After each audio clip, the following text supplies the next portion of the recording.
Qiyamət günü namaz imkanı var, alimlər var məclisdə, deyəcəklər yox.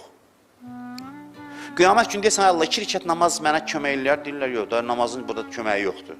Oruç tutun bir gün çoxdur ki, qiyamətdə neçə illə qalır adamlar. Bir gün oruç tutum, orada oruç xeyri yoxdur. Zikir deyim, xeyri yoxdur. Sədəqə verim, veriləsi bir yer yoxdur, orada sədəqə işləmir. Hər şey gücdən düşür. Bircə şey qalır qiyamətdə ki, orada da adamın köməyinə çatır. Deyir, bəndəyə Allah deyir ki, get cəhənnəmə, aparın cəhənnəmə, mələklərə deyir.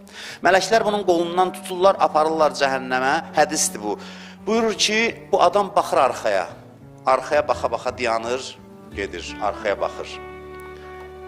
Allah deyir mələklərə ki, bunu buraxın, deyəsən sözü var bunun. Sözü nədir? Deyir ki, ilahi, heç inanmazdım ki, məni cəhənnəm atasan. Heç güman eləməzdim. Allah deyir ki, buraxın onu. Mən barədə xoş gümandadır, gümanlı doğrultmalıyam.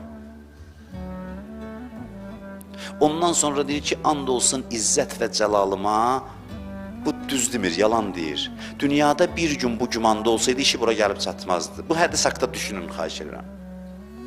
Amma yenə də burada da yaranıbsa, nicat verəcəm. Bu hədisə görə mənə etiraz eləyənlər olub ki, necə yəni, bir dənə gümanla, bilirsiniz, o da bir işdir, hər adama qismət olmur ki, orada deyəsən ki, mən gözləntim budur ki, sən mənə əzab atmayasan, bu da bir göstəricidir demək istəyir.